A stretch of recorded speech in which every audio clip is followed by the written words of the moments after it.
Good morning, good afternoon, and good evening, everybody. My name is Kartik, one of the co-founders of ETH Global, and I am super excited to welcome all of you to the Hack FEVM Finale. Thank you so much for your patience. This one took a long time. We had people from 70 different countries, so we're coordinating a lot of things with, but here we are, and thank you for joining us on ethglobal.tv.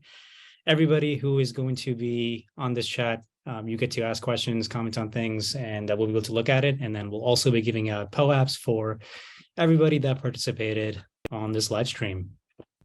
So this hackathon is brought to you by ETH Global, and our goal is to onboard thousands of developers into the Web3 ecosystem. And we do this primarily by running hackathons and summits. And this weekend was no different. This was our last online event for this year. And we started this off by running an amazing summit that had so many technical talks on how the FEM is set up and what's coming. And then immediately after that, we followed with the hackathon, and this was one of our most interesting hackathons yet, and also the biggest and the first ever FEVM hackathon. So just to recap how the last 48 hours went, we had 400 hackers from 70 different countries participating, spanning 19 time zones, and they all spent the last 48 hours working on really interesting projects that leverage the Filecoin Virtual Machine, and we're going to see some of those demos here today. And kind of just to give some more visual context, people came from so many different parts of the world, and it's just still impressively amazing to me that we get participants from 6 different continents at these events. So thank you so much for staying at odd hours and working on cool things that you were excited about, and hopefully also being some of the prize recipients today. And we had 22 amazing mentors who were there helping everybody get unblocked for all these projects. So today is the conclusion. In the next hour, we're going to cover a lot of interesting things, including who won all these prizes. And we had 117 projects that got submitted. This is absolutely crazy because this was the first time people got to use FEM at scale, and also just to be the guinea pigs to understand how the platform actually would work. And the entire Protocol Labs team was absolutely blown away by this. And we spent the last few hours looking at all these projects, talking to these teams, giving feedback, and choosing some of the teams that we're going to bring on for a demo.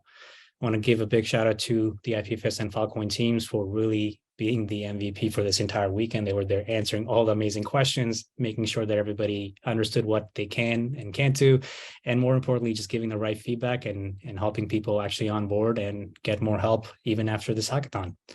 So let's get back to these 117 submissions. We got to these projects about 5 hours ago, and then the last 4 hours were spent talking to all these teams in parallel. And through all those chats, our judges came up with 9 finalists. We're going to bring these teams on. They're going to talk about what they built. They're going to show you a demo of what they built. And then we're going to go into all the prizes. So without further ado, here are our 9 finalists: Soulmates, Koios, Data Market, zkSig NFTs, Catalog DAO, Soulshare Wallet, SPN DAO, Cred Lancer, and FIL Peggy. Congratulations to these 9 teams. They are the first and some of the really amazing use cases of FEVM and just being on FEM.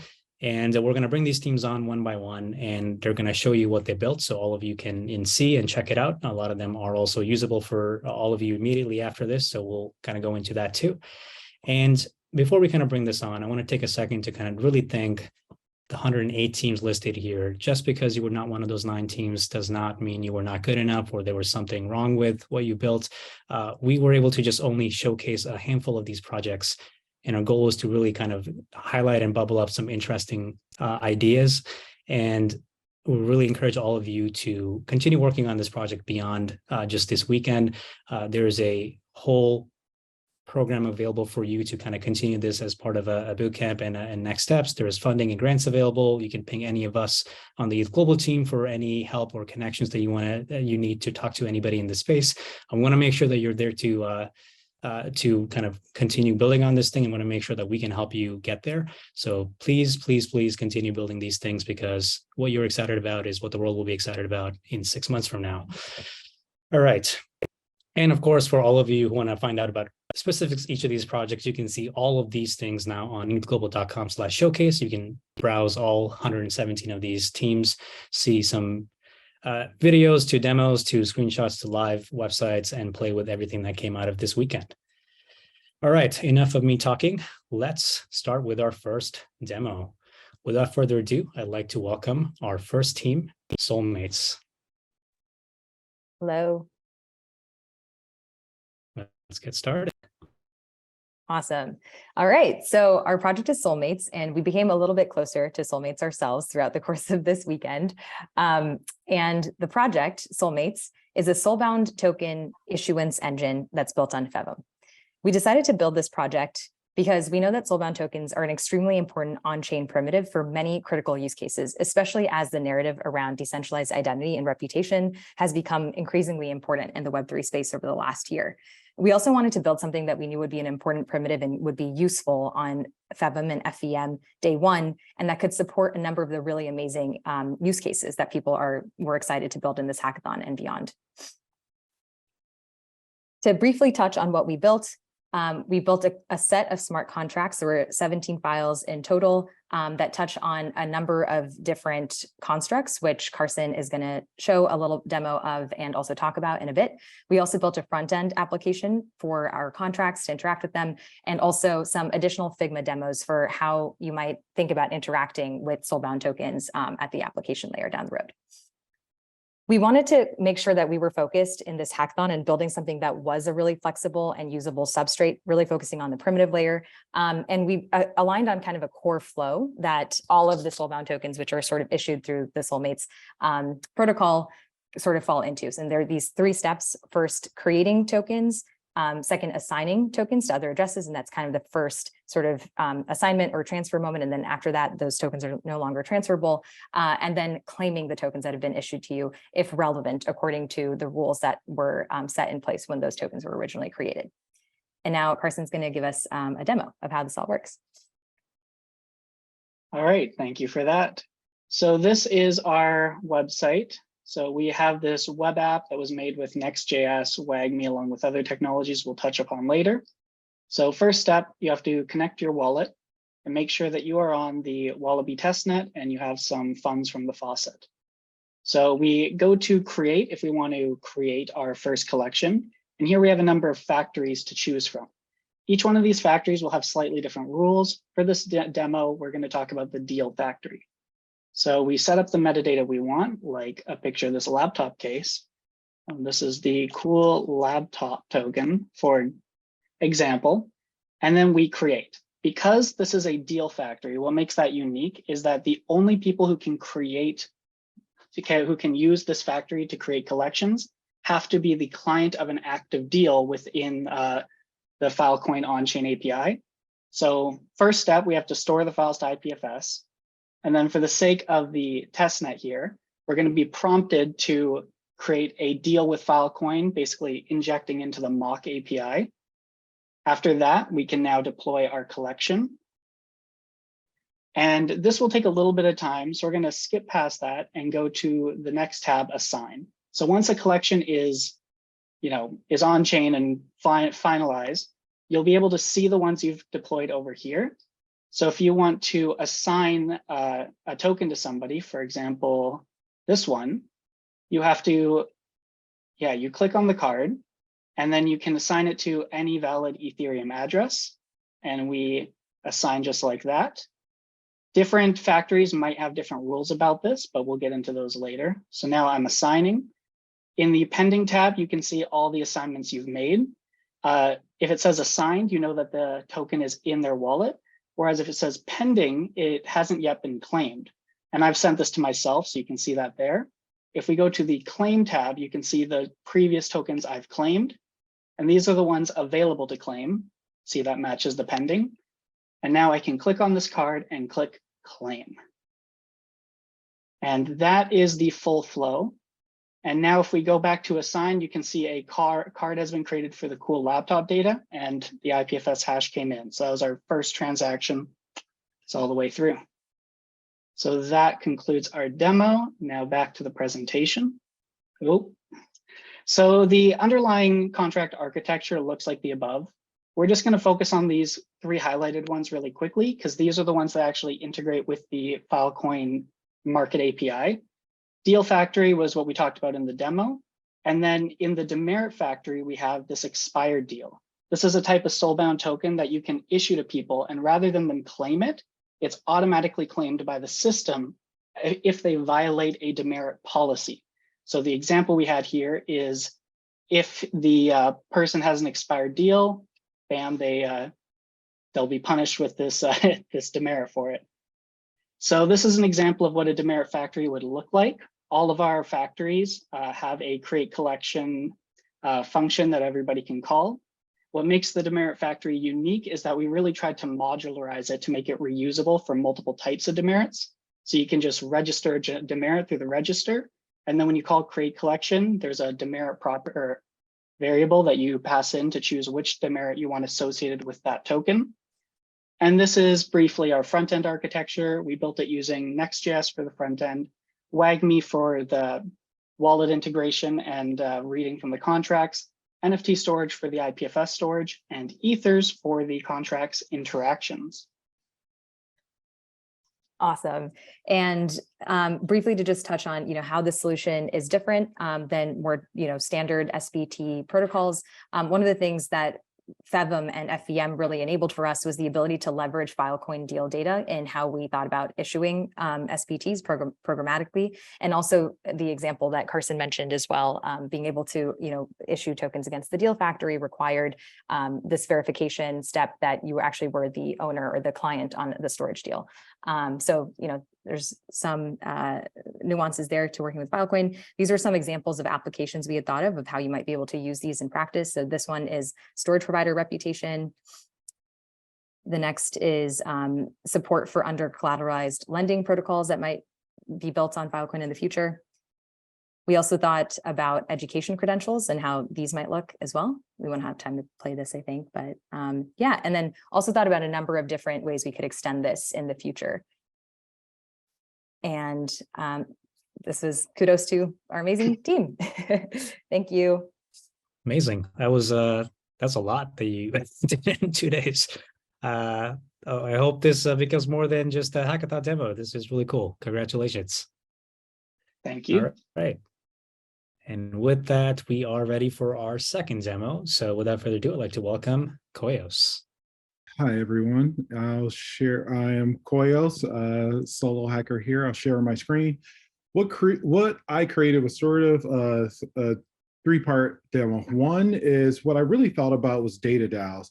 And data DAOs are one thing that FEVM is making extremely interesting because you can put data sets on chain, but also interact with them through algorithms or download them.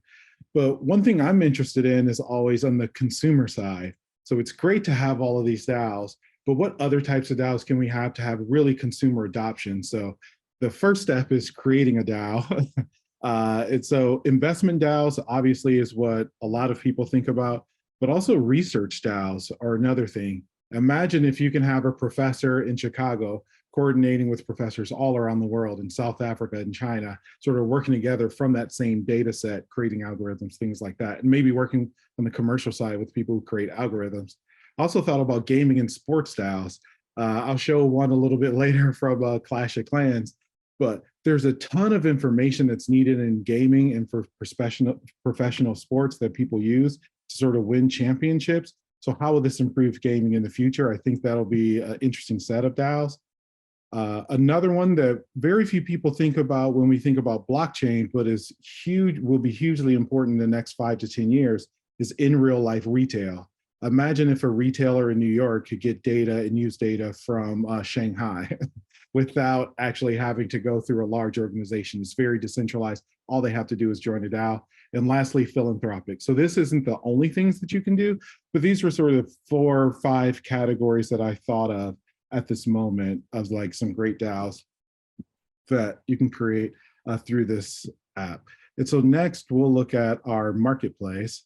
So the idea here is there's no DAOs currently on the Wallaby testnet, but by February, I'm told, actually we might be the first, and I think there's a few others. So they'll be seen here, but we also want to showcase some of the verified data DAOs. So if you're just happen to be coming to here, you don't know what DAO to join, maybe you're interested in this one, then this is live, so I won't push a lot of things here, but let's look at this DAO here. So this is sort of traditional, where you'll be able to, make proposals. You'll be able to look at the vault, see how much, money is in the vault, who their members are, XYZ, change some of the settings. I think one of the interesting things, and this is sort of point 2 in this presentation, that we're really going to improve upon, hopefully with all 117 hackers a part of this, is that for each DAO, we want to create sort of an app store, where if you have an interesting project or an app that might be usable by a DAO, we want to create an interface, and this will be interesting if someone creates this next, where we can sort of place this here, if you're doing Discord modification notifications or something like that, that we could add here. So then the DAO managers and owners don't have to think and have to build their own tech. They can sort of use tech that's being built through these hackathons and install it in their DAO. And then the second part of the DAO, this is sort of the traditional part of the DAO, both DAO and the App Store. The second large part of the DAO is what happens with the public data. So, what happens with data, because you are a data DAO. And so what we like, and the reason why I switched over to this, is that we want each data section of every data DAO to be its sort of own website for obviously the purposes of privacy, GDPR, XYZ. Currently, I'm going to create this, the Koios public data DAO, where I'll take public data from different governments around the world and sort of put them together and see what interesting things we can find out. It doesn't exist here, but once I start uploading some data sets to that DAO on FEVM in February, it'll start showing up here with which data sets I actually created, which ones I saved that I'm looking at, and which ones I own. But before then, let's look at some of the DAOs that already exist. Oh, I'll click on this Clash of Clans one.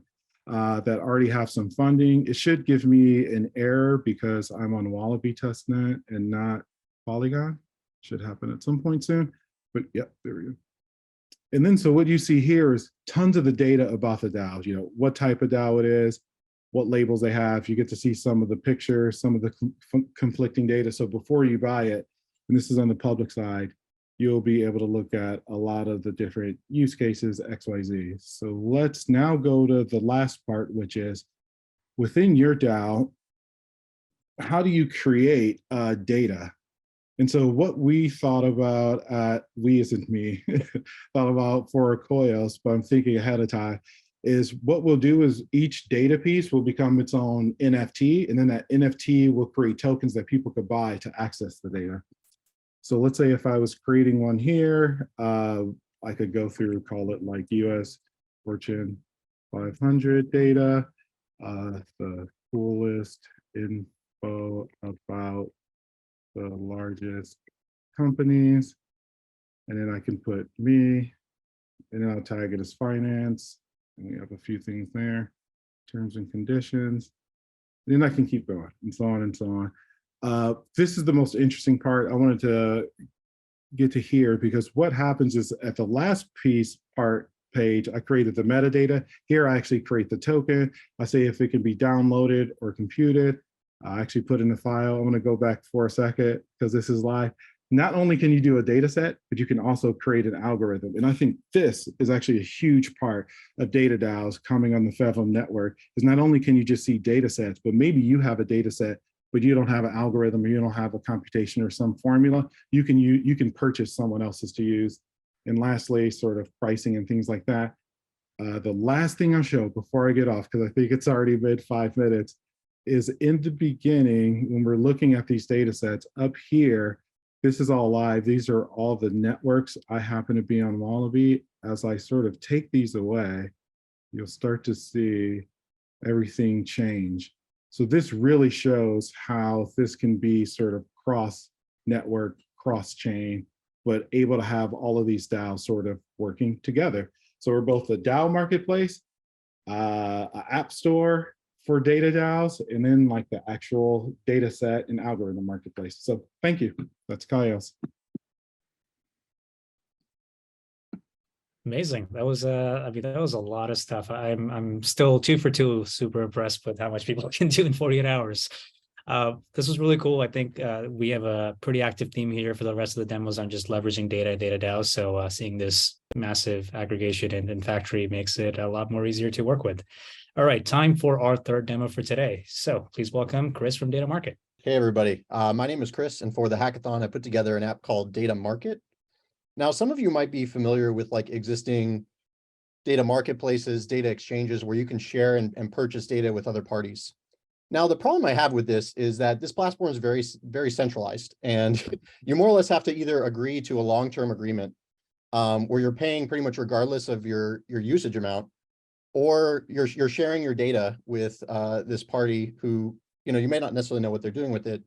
And I figured there was potentially a lighter weight way that didn't require the overhead of like having an entire staff of engineers mediate and control a marketplace, to use the FEVM to create a self-governing exchange, to enable anyone, not with an email or username, but anyone with a Filecoin Wallaby wallet, to create their own sales pages for data and share it with other people out there in the world, and enable people almost like a Shopify of sorts to sell and purchase data in a community managed way. And let me show you how that works. So the first step is actually to connect the wallet. So I have a simple connection here with Wallet Connect, already set up with Wallaby.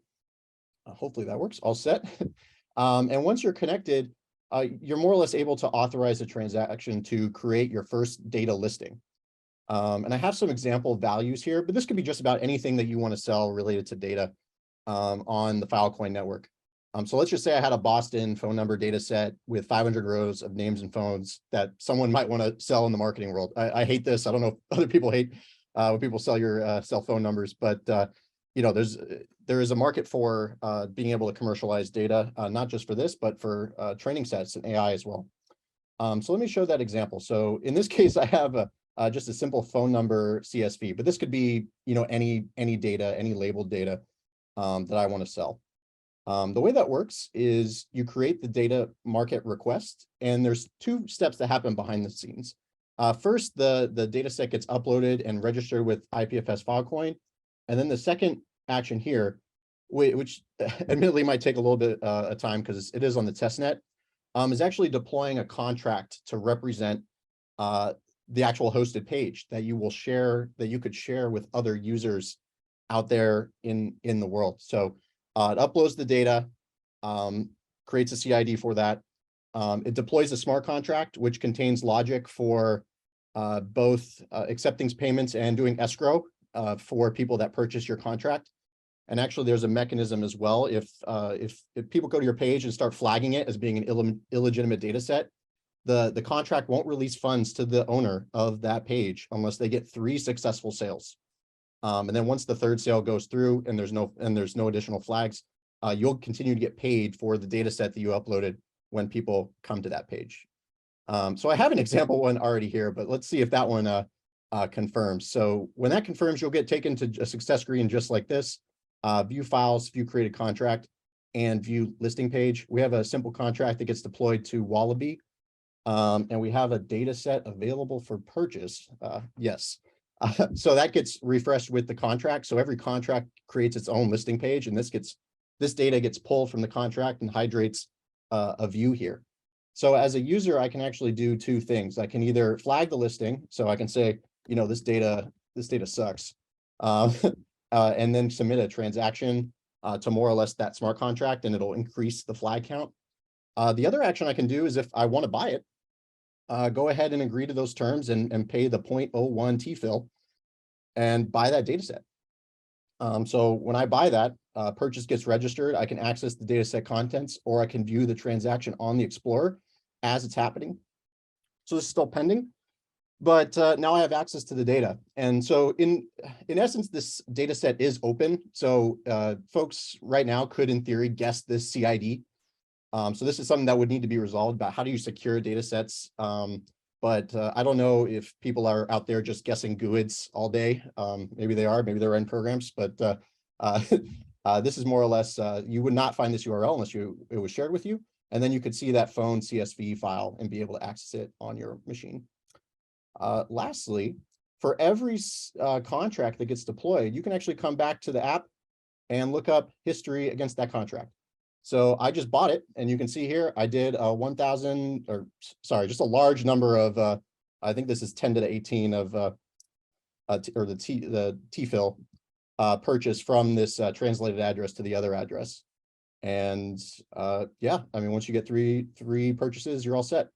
As for the code, it's on my GitHub. I encourage you to check it out, but that's pretty much the data market project. And thanks for your time. Awesome. Thanks for that. Yeah, that's really cool. And looks like another primitive that we got to work on is access control lists. So that just kind of unlocks a lot more things. Maybe there's a Solidity contract here waiting to be written, and then also FEM to be proved with a lot of these built-ins. Cool. Thank you so much. And with that, we are ready for our fourth demo. And for that, I want to welcome Ryan to talk about zk-sig. All right. So we built a platform to create NFTs out of digitally signed, legally binding agreements. All the information for these agreements are stored either on chain or on IPFS and Filecoin. I can walk you through how you go about creating an agreement. You fill out a quick form, give the agreement a name like a services agreement. We decided to create an NFT out of this agreement as well. Upload a PDF. And then from here, you can add signers, people who will sign the agreement. Have a provider and a client. And then you can drag these signatures to where the person would sign the PDF. And then create the agreement. When this agreement's created, the PDF itself is encrypted and stored, pinned to IPFS and also stored on Filecoin. And some audit trail logs are added to FEVM as well. From there, we can see I already created an agreement a little bit earlier. This is what an agreement looks like. This has two signers. We're waiting for both of them to sign. Since the agreement is encrypted, you have to press this button and interact with your wallet a little bit to decrypt the agreement PDF, which shows up here. And you can copy a link. This link is something that you can send to the person that you want to sign the agreement. The link has this kind of long password looking thing in the URL. That's what allows it to decrypt the agreement over here. When this person chooses to sign the agreement, it's going to re-encrypt this agreement for this signer. So they won't have access to the original agreement. It re-encrypts the agreement and stores it so they can decrypt it in the future, and continues to add to that audit trail of the digital signature. Once you sign an agreement, your signature appears under signatures. You can go back and see it. Again, decrypt the agreement to see it. At the same time, behind the scenes, an NFT was created. So an NFT collection was created for each agreement that's created, and each signer gets one of those NFTs. If we look at one of these agreements, we can see an address here. This is the address of the NFT for this particular agreement. On the other side, we also created a few delegated authorization contracts that allow you to block deal proposals or change access control for deal proposals on the storage market based on NFT ownership. So we made a little site and a factory so you can create these things. We have 4 of these delegated authorization contracts, a provider NFT contract, which makes it so a provider has to own an NFT in order to create a deal proposal, a client NFT contract, which makes it so a client has to own an NFT in order to be part of a deal proposal, a common NFT contract, which means both the provider and client have to be part of the same NFT, and an agreement NFT contract, which means that the client and provider have to agree on a digitally signed, legally binding agreement. So any of these you can select. If you drop in that NFT address here and press create contract, it'll deploy that contract. And this address can be used along with the marketplace to ensure the provider, in this case, is the owner of an NFT, a particular NFT. That's pretty much it. That's our whole flow. So NFTs out of digitally signed, legally binding agreements and these delegated authorization contracts. We think there's a bunch of use cases for this sort of thing. For example, membership to a data DAO based on NFT. So you have an NFT, which gives you membership to a data DAO, and then you can only make deal proposals if you're part of this data DAO. Things like requiring KYC to be part of some marketplace in order to store data, and requiring service agreements. So if you're a provider, you might require your client to sign a service agreement before taking on storage. That's it. Thank you very much. Awesome. Thanks, Ryan. That was really cool. And yeah, it looks like it just works really nicely with all the other demos we just saw. So this is great. All right, next up is our 5th demo for today, and that is Catalog DAO. So Daniel and Woolman, welcome. Sweet. So we can get started. So we are Team Catalog DAO, Willman and Daniel. So let's start with the problem we're trying to solve. Nature-based carbon projects, and by this you can imagine a reforestation project hoping to verify how much carbon it stores and issue carbon credits, lack efficiency, transparency, and integrity. That's why they rely on centralized verification standards like Vera. The MVR platforms, and that means digital measurement, reporting, and verification platforms, can help. However, these are also centralized entities, and perhaps more importantly, the MVR platforms demand lots of resources, particularly data and computing. So you can go to the next slide. So what's our hypothesis? We want to create a DMRB data DAO. We call it Catalog DAO. We visualize a DAO that enables project developers and their communities to procure, store, analyze, and self-govern their data in an incentivized DMRB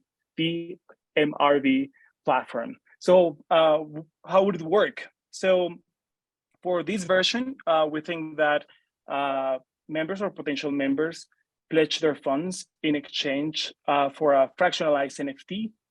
The NFT is actually a georeference NFT with coordinates and an ecological state variable, and it represents a reforestation project. Once the project has been verified and issued carbon credits, we assume that those credits can be streamed back to the DAO using a project like Superfluid.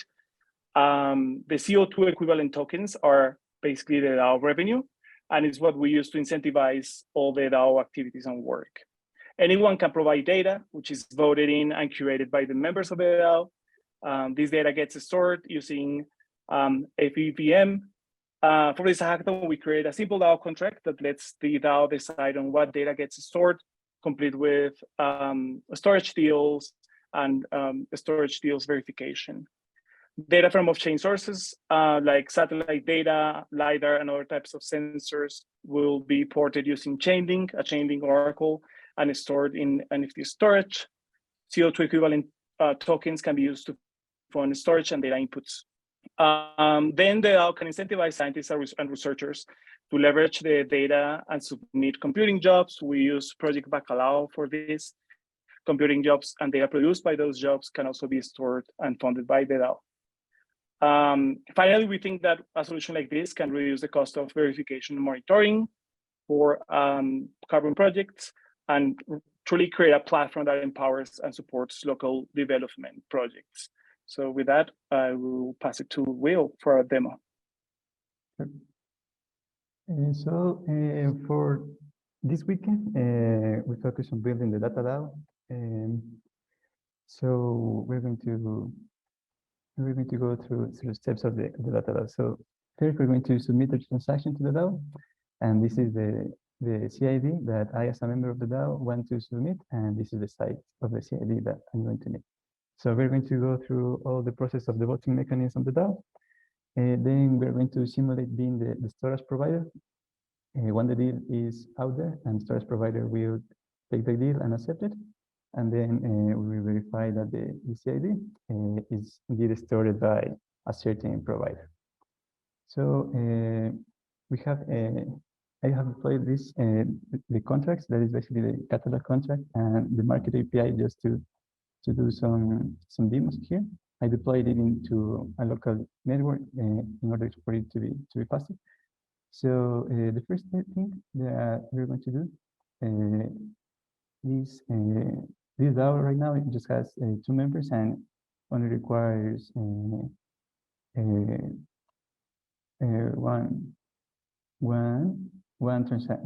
operation in order to submit the transaction. So the first thing that we're going to do is submit the transaction, and we're going to pass it the CID that we want to store, and the size of the CID. Now we have the transaction here. We can get some info about the transaction. Passing here, there is going to be transaction number 0.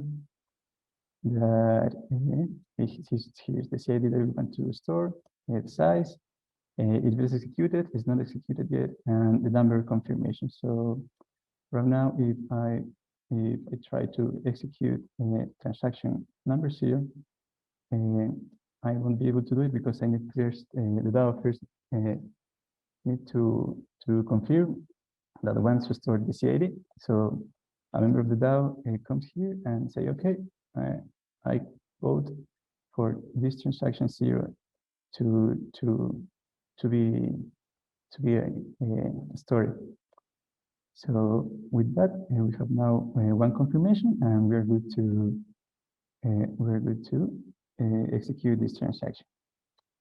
So execute it. It goes down. So right now, when the transaction is executed, this deal is out there waiting for storage provider to accept it. So now we're going to simulate being the storage provider with the market API.sol, and we're going to call the published storage deal.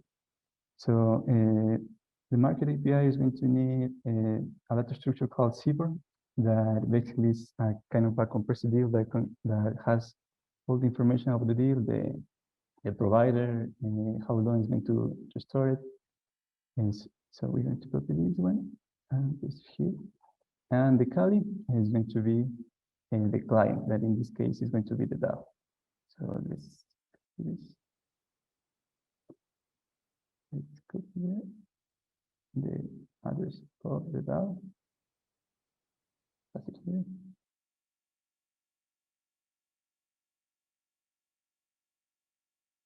Okay, so right now there's going to be a storage provider storing the CID that the DAO wanted, and we can verify it here in the CID providers of the DAO. We have to pass the CID that we wanted originally to store, and the provider that is storing it right now. And we get a value of true, and that means that our CID is storing it for the time that this data structure, the CBOR data structure, was encoded here. So with that, that's all for the demo of the data DAO that we built in this weekend. So hope you like it, and that's all from me. Yeah, thank you so much. Awesome. Well, Daniel, thank you so much for doing that amazing demo and getting so far. Let's hope that you get to kind of continue building this, and we get to all use it in the future. All right, next up, we have Soulshare Wallet. Federica, whenever you're ready. Hello, I made a video for the presentation because my English is not very good. I share.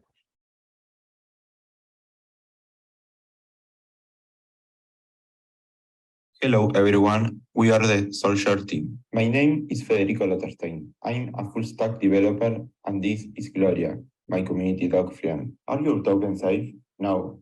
This solution will provide you with two-factor authentication on the blockchain and security to share your wallet with your hackathon team, work, or friends. What we build. We are the #1 wallet that allows you to configure two-factor authentication with two different wallets, increasing the security of your transaction and protecting your asset for possible attacks. How it works? We create a multi-sig wallet that increases the security of your asset. This connects with two different wallets, for example, one on the cell phone and one on the computer, working as a double authentication factor, since for any transaction, I will need the approval of both devices.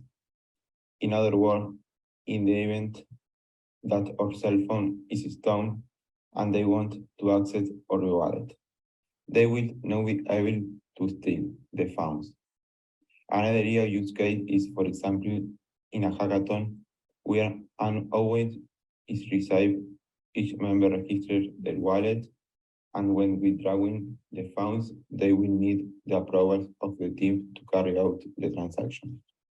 The main features we develop are two-factor authentication, connect two wallets for great security, wallet for hackathons, everyone on the team must approve their price transaction, manage DAOs, companies, delegate can handle assets as long as they get the signatures. Okay, people, let's go to the live demo. We are already in the app.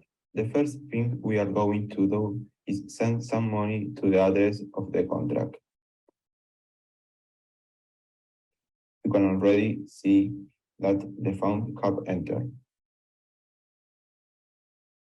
Then I'm going to connect to the wallet of owner 1, and I'm going to create a transaction to send money to another address. You can see that the status of wallet 2 is pending. Now I'm going to connect to wallet 2, and I'm going to approve the transaction. Finally, you can see that the funds are already in the wallet that we sent. In the future, we will be working on the first functional beta version that will allow adding more than two signatures, the option to create multiple wallets from the app, and also apply to the FEVM bootcamp to continue learning and be ready to launch our app into production. Thanks very much to all. You can now scan the QR code to try the app or enter to the link on the screen. Have a great day. Awesome. That was really cool. And yeah, this is such a really cool utility to understand what's going on. And it's also a lot of testnet Filecoin. So that's amazing. Well, thank you so much. And I guess you get to try it out. For those of you who missed the QR code, you can just rewind that video on YouTube and on this live stream and scan that and pause it again. All right, 3 more demos to go. So our third last demo is Spindao. Take it away.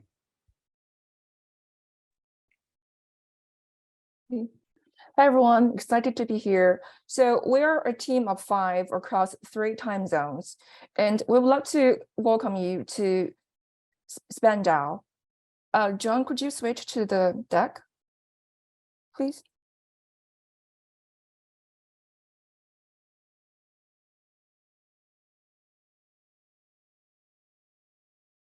Yeah, so what's Spindao? Going back to the first page. Yeah, so SPEND stands for spending. We have created a data DAO that empowers consumers to turn their credit card transaction data into assets and have true ownership over their data. Next, our spending data reveal a lot about our behaviors. Combined together, they actually tell even more powerful stories about the economy. For instance, is there a spike in Netflix subscriptions, or is there a dip in spending at hardware stores? So among all the categories of alternative data, credit card transaction data has so far generated the largest amount of revenue. And globally, the market size for alternative data is anticipated to reach $143 billion by 2030. So this is a huge market, and it evidenced by news we have seen in the media. For instance, we have known that, well, it's almost open secret that, well, hedge fund managers have spent billions of dollars in acquiring this kind of consumer data with the hope of getting better or more accurate forecast of stock returns. And years ago, Google spent millions of dollars acquiring this kind of consumers aggregated transaction data from MasterCard, trying to link online advertising to store purchases. Now, let's pause for a second and think about, what about data ownership? Next, John. So we as consumers have little control over how our data, in particular, credit card transaction data, could be used. Our credit card transaction data alone fuels a multi-billion-dollar industry. But on the other hand, we as consumers have received almost no tangible financial rewards. In practice, though, the value of data from a single person is of little value. And there is no marketplace or platforms where consumers could coordinate and pull their data together. Next.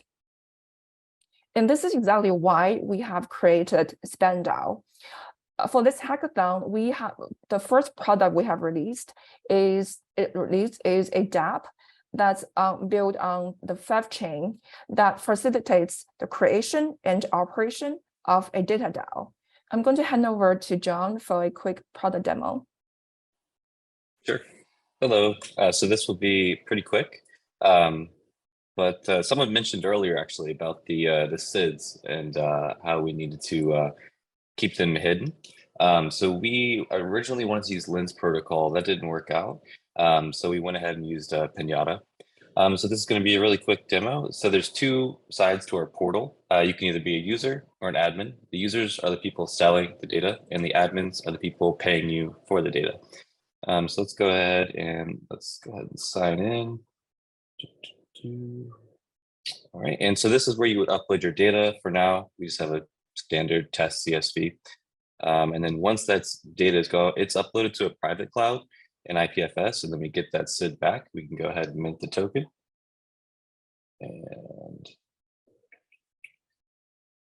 And for the sake of time, I have one in my wallet already. It should take a second to load. There it is.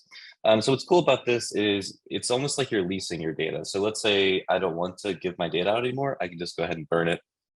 And it'll be gone. So let's say I'm an admin, I want to purchase data. What's cool about this is you have to have a special admin NFT to actually access this portal. So when I go ahead and sign in, it'll check my wallet to make sure that I actually have it.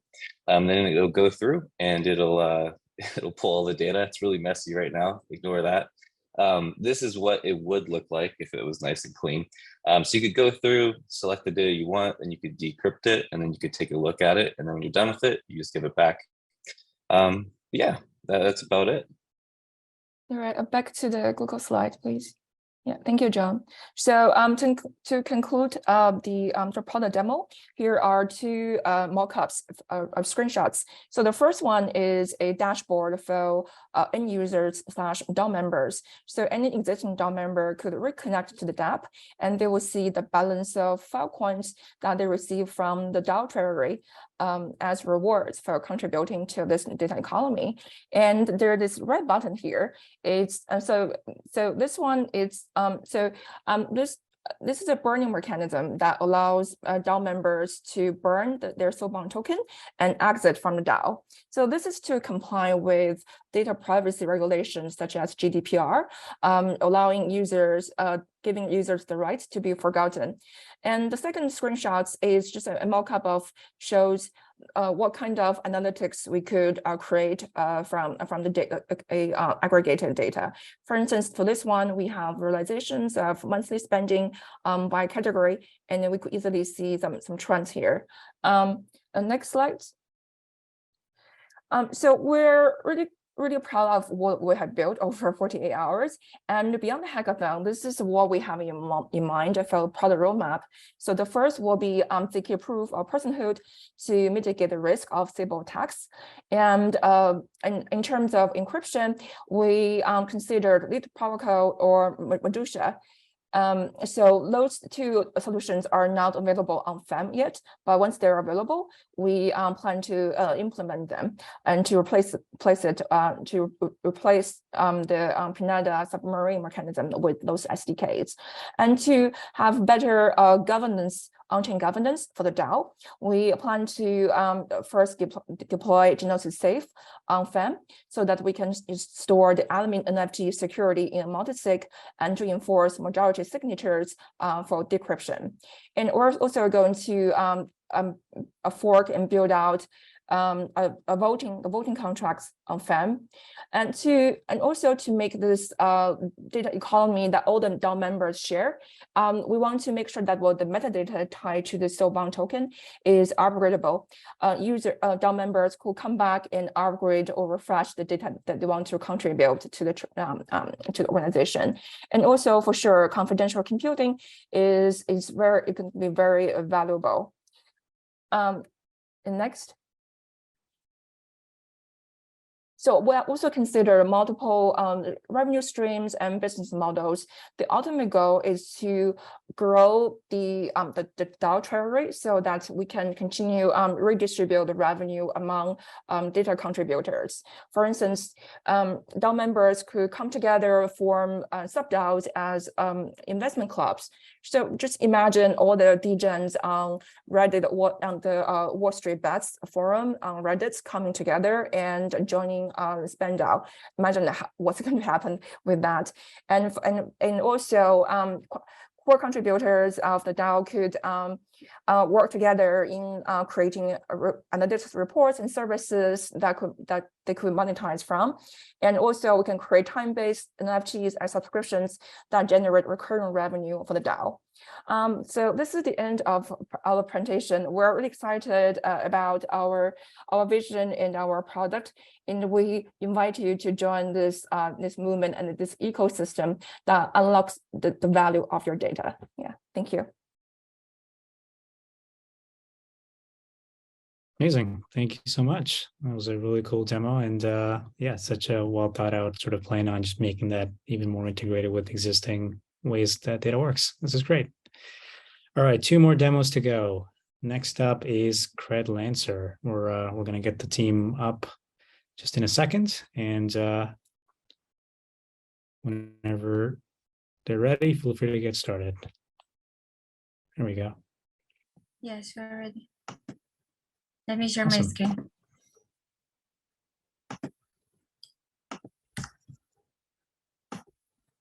Okay. Hello, everyone. We are Cred Lancer, a credential freelancer protocol, trustless onboarding, credentialing, and payout for scaling organization. Of course, for example, DAOs. And we can help to create privacy forward on-chain credentialing for the freelancers. And for example, for the freelancers, we can help to the on-chain verified credentials, maintaining identify privacy, and obtain in what credential and budgets are displayed in profile, and of course access to work, and with a smart contract payout. And if you're an organization, you can get an on-chain verified credential and trusted verification of partners, budget or organization members, and streamline onboarding and training. Of course, access to Lancers and smart contracts payout. It's your platform. You can connect, of your course, with MetaMask, create your portfolio, and you can check your different prices and your score. Please continue, Julio. Hello? Yes, actually, Alexander going to play the main smart contract. Alexander, please. Oh, okay. Let me do that.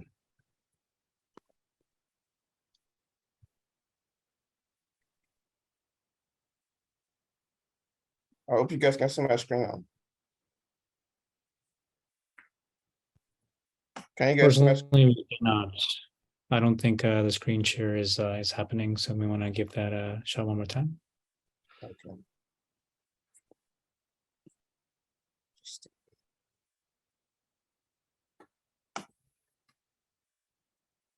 Okay. Okay, all right. So I'll just explain the contract because my remix is fucking up right now. So we have three contracts basically. One was the SBT token, which each DAO member owns. That will be the organization itself and the freelancers.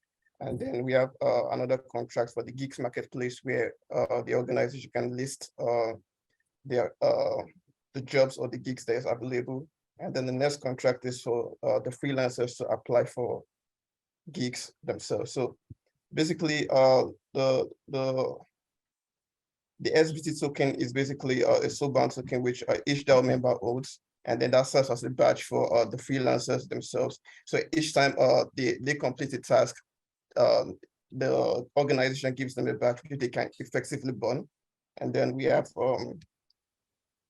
the second contract, which is the Geeks Marketplace contract. Basically, this contract just gives you the opportunity to set the price of the gigs, and then users can then apply. I mean, the freelancers can then apply for the gigs using basic gig proposal, which is just a vote and apply. So basically, that's all for me. I'm sorry I couldn't show you how to compile it on my remix because it's fucking up. But that's basically it. Julie, I think you can take it from here. Thank you so much, Alexander. Yes, Yeah. I already explained the idea of the contract. I got to explain more about the architecture. In these 2 days, we learning a lot about the tool what we learning, and we see on the chat. The first thing what we do, we was working in what is the FEVM Red Hat kit. No, as you can see, we use compile. No, use tested here. We can see this tool help us a lot because with using this tool, we can have the AV, the most important part for the front end part. No, we need that one, the contract number and the deployment and information in order to create the contract part, the front end. You can see in our solution, we have in the contract, we follow the hard hat kit what you guys provide. And after that, we jump into the UI. In the UI, we using the library what we heard in the chat to use yesterday about the rainbow kit. No, very, very nice chat, and where we try to implement that one in the way to use Wallaby. No, here we can see the configuration for the library. Usually in that one is,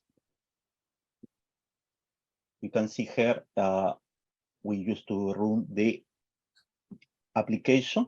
There, that was the remix because we compiling on this 2 days, we compiling remix and using the hard hat because was a little challenging trying to figure out how work the system, but from the chat we figured out, we're reading every communication with everybody. And here we have the application. This is the implemented of the connection using Wallaby network. If you can see, we can disconnect here. We can change the network, and the system going to detect that one here, and we can go back. No, this is a work in progress, and too much things happen, too much learning in 2 days. We hoping we can keep going with this project. Thank you so much. That's everything for me. Thank you. No worries. I know this live demos are always a little bit tricky, and it wouldn't be a live demo without Murphy's Law kicking in at some point. So thanks for still kind of explaining kind of what you did, and hopefully we get to try this out soon directly on an actual kind of full website with the demo. So thank you so much. And with that, we are ready for our last finalist demo for the day. Without further ado, let's welcome KK for demoing Phil Peggy. Feel free to get started. Okay. Here's Phil Peggy. And firstly, I'm a miner. And Phil Peggy want to solve a problem. when you want to be a Filecoin miner, firstly you need an account, and you use the account to create a miner. Then you hold the account private key. But there's a problem. How about how will you do when you lost your own private key? Then the collateral in the miner and your reward in the miner will be lost. And if somebody stolen your own key, then your miner will be only can be destroyed. You can do nothing. And the second problem is that sometimes you will run a miner with some of your friends, but you are friends, but you are not the best friend, and you may not trust each other. So at that time, maybe you can use some multi-sig account to manage the miner, but there's still a problem. When someone in your group, some of the partner has a better relationship, they may be union to do evil, and actually you can't trust each other. Okay, and the third problem is that when you run a miner and you need more field for collateral, but you can't. The only way you can get the field is to buy from the exchange.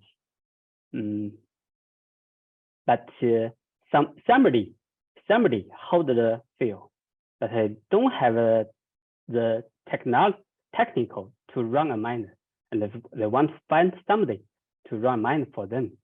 But these two people cannot trust each other too, so they can't cooperate. So what's the solution? With the FEVM provides user-defined program with Filecoin. So when we run a miner, we can use the smart contract as well as smart contract as the owner of the miner. We can implement all of the ability of them to manage miner with the smart contract. Okay. At that time, you won't worry about the loss your private key. And if you want to cooperate with some of your friends, you don't need to trust each other. You just need to trust the code in the smart contract. And all of you can review the process in the smart contract. Okay. After that, you can cooperate each other very well. Okay. And in this process, we have some different roles. One is the miner node operator, one is token holder, and the miner node. And we develop a native smart contract which can manage your miner node very well. And in the native smart contract, which developed with FEVM, you will implement all of the workflow inside the smart contract. For example, when you use the smart contract to manage your miner, the user can deposit to the smart contract. Then the smart contract transfers the funds to the miner for collateral. When the miner gets the reward just go to the smart contract, and the smart contract just distribute the reward to the deposit account. Then nobody can stealing the other's money here. Okay. So that's what we want to do in Peggy. Peggy will provide a series of tools to manage the miner and let the people who want to invest the miner through the smart contract directly. But actually, what we do at this weekend, we do not finish everything. We just do some beginning. Okay, so we just to do some demo. Here's the Peggy. Peggy actually is a playground. Peggy will provide a host playground and a smart contract. Actually, when we want to manage a miner, we have so many functionality to implement. we cannot implement such functionality with the smart contract. If we implement like that, we will need more gas because we will implement so complicated functionality inside the smart contract. Okay, so we just make a host playground in which we will do the complicated work, and we also implement the on-chain functionality inside the smart contract. So, and we combine these two, and we just release a series of tools to the user. User can just clone our Peggy and to deploy, create their actor, then to manage their miner. Okay. So let's do something. So the demo is the very beginning part of the Peggy playground, because actually what I finished at this weekend is just the signature part to create wallet and try to create a miner. But actually, I still not finished to create a miner. The time schedule is a bit tight. Okay. So here we have three actions. The action, you can create a wallet, you can create a miner, and you also can do something to your actor. Actor here means smart contract. So actually for the actor, we can compile, we can deploy, we can create, and after that, we can take owner to the smart contract. Okay, so firstly, we just need to create a wallet. 1, 2 BOS, and it means different signature of the account. Then we get a wallet, get an account. Then we need to create a miner. Okay, create a miner. Here we will need the owner account. Also, we need a key for. Actually, this is a private key of the owner. Okay. We also need to set a work address too. And after that, we need to select the reduce PLST proof type for your miner. I will deploy this part code to my local testnet. So I just need to select 2K. Okay. After that, you can say we select the 2K as a reduce PLST proof type. Then we need a arbitrary endpoint. Okay, we need a bad token. Okay, actually we fail, but schedule is tight and I don't finish everything. So, with fail Peggy playground, actually you can manage your miner with the smart contract.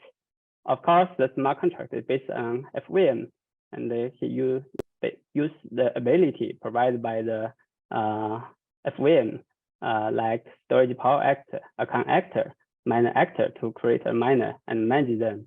And when user want to manage a miner, just invoke the smart contract method, which is exposed to publicly.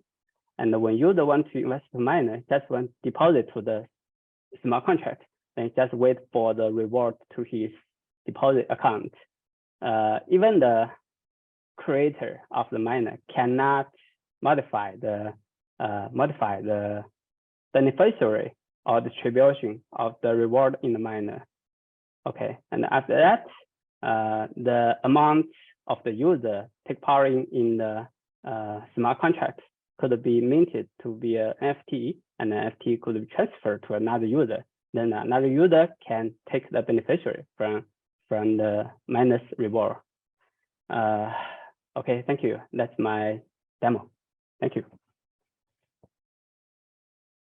Amazing. Thank you so much.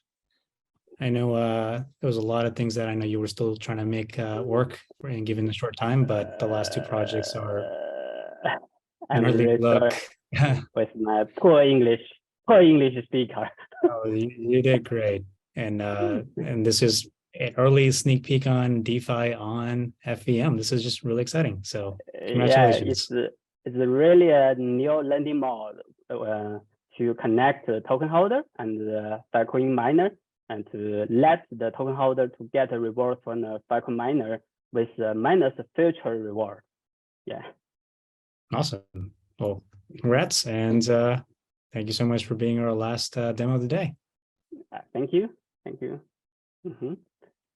All right. With that, we are ready to move on to the stuff that I know all of you have been waiting for. So those are our 9 demos. I want to give a big round of applause to Soulmates, Koios, Data Market, ZK-SIG, Catalog DAO, Soulshare Wallet, Spindao, Cred Lancer, and Peggy. Congratulations to all these teams. And for those who are joining us now, you can just catch up with all these projects. Those were just 9 demos that we saw, but there's 117 in total, all available now on ethglobal.com/showcase. You can filter by this event and see everything that came out of it. All right, so I know the last final 5 minutes of everybody that is preventing you from falling asleep. Let's go into the prizes. Over $35,000 of prizes are being given away here from the IPFS and Filecoin team. So let's go right into this. Without further ado, here are our amazing winners. Soulmates wins the grand prize for the best use of FEVM deployment. And then we have 2 runner-ups, Spindao and Koios, that are going to be receiving $3,000 each for the grand prize of the best FEM deployment.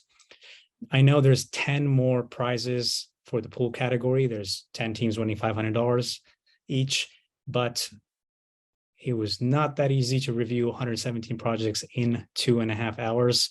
So the Protocol Labs team will be reviewing all of that later today and early tomorrow, and we'll be announcing those 10 runner-up winners on Discord and on our Twitter in the next 24 hours. So stay patient on that, but we have all the other grand prize and category prize winners. On top of that, the best use of FEVM to enable lending in DeFi goes to Polateral and Miner Dealer. Congratulations to both of these teams. And then data DAOs are super exciting. So we have PODP, Catalog DAO, and Ancestry all as our 3 recipients for the best data DAO project, receiving $3,000 each. Congratulations. And the best use of FEVM to build building blocks such as DEXs, AMMs, or more goes to FNS, which is the Filecoin naming system. This is early signs of being able to now get your username finally on this network. So congratulations to all those winners. 10 more projects are going to be announced soon. So please stay patient. They'll all be on the Discord. And if you refresh now your own project page, you will see which prizes you've won. And the 10 prizes will also be reflected on your own dashboard in the project page on ETH Global Showcase immediately as soon as we get them in. And then a quick note on prize delivery is that all these things are tentative and not final, which means that we will be verifying that everything was done during the course of the hackathon and not before, and making sure that nobody cheated. And these prizes are distributed by the Protocol Labs team, so you will get a separate email from them and not ETH Global about the next steps on receiving those prizes. And there may be an element for KYC and compliance that will be needed here. So make sure that you read that email carefully, and you'll get all of those prizes delivered to you in the next couple of weeks. So before we wrap this off, I want to say a few thank yous and really kind of make sure that we put a big thank to everybody that made this event possible. I want to start off by all 400 of you that stayed up for the last 48 hours making really, really amazing projects. It's just incredible to see the energy. I know the Discord was like lit up entirely the entire time, no matter when you joined in. So thank you so much to all of you for giving us this weekend and building something that you were excited about. So I want to thank all of our judges, mentors, volunteers, speakers, and partners that stayed with us with the hackers, making sure everything was great. To the judges, talking to everybody for the last 5 hours, getting feedback, giving feedback, and making recommendations on how to improve the projects. This will be not possible without you, and these are amazing things that are being developed at the early stages. So thank you so much to all of our judges. so many mentors and volunteers that ran so much of this event behind the scenes and helped everybody out. So thank you to all of people here. Without you, this would absolutely not be a successful event, and people would be not doing all these amazing polished demos. And to our amazing speakers for being part of talks, workshops, and the summit, and sharing all of your amazing knowledge. And now we all get to watch that on demand and catch up on anything that we missed and we're excited about.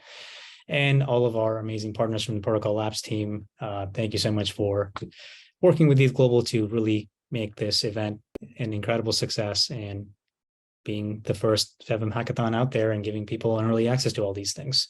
And last but not the least, I want to give a special shout out to Chloe, Kevin, Ivan, Kevin K, Kree, Huichi, Minnie, Anna, Moaz, Luke, Emily, Andrew, and Jacob from the ETH Global team, who made sure that everything that you are seeing and experiencing went according to, and if not exceeded expectations. And without their help and a lot of sleep deprivation, this event would not be possible. So thank you so much. So last thing is our finalists. We saw all the prize winners. We went through two separate sets of judging with the partners and the main judging, and we call them finalists because if you've never been to an ETH Global event before, we really want these events to be about experimentation and learning. And we call them finalists because we don't have a notion of first, second, third.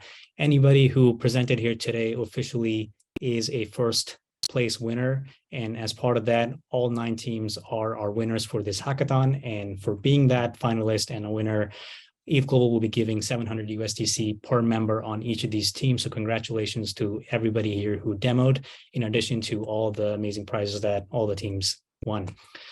But wait, there's more. Not only the amounts in prizes and tokens that you're getting, anybody who submitted a project will be able to redeem this amazing t-shirt. And you'll all get an email and you'll be able to just put in your email address. And if you submitted a project, and only if you submitted a project, or if you're a speaker or a judge, you will be able to automatically claim this, and we will be able to deliver this anywhere in the world. So watch out for that email on Friday, and hopefully we get to see some of you wearing these shirts in real life. And speaking of that, I want to congratulate everybody here and close off this amazing hackathon. This is officially our last online hackathon for this year. And to wrap things up, this would not be an ETH Global event if we don't talk about what's next. So join us for one last time next week in India as our final and last hackathon of this year happens in Bangalore for ETH India. If you're going to be there and if you're here now, I'd love to say hi and meet all of you. And this will be the last event that we do this year. And stay tuned for the 2023 calendar. We're working behind the scenes to announce all the events that we want to do in 2023, and they'll all be available very soon on ethglobal.com. So I want to sign off and thank all of you here, and I hope all of you get some rest, and we'll follow up with all those prizes and the next steps on Discord and email soon. Take care, everybody, and enjoy some lo-fi beats.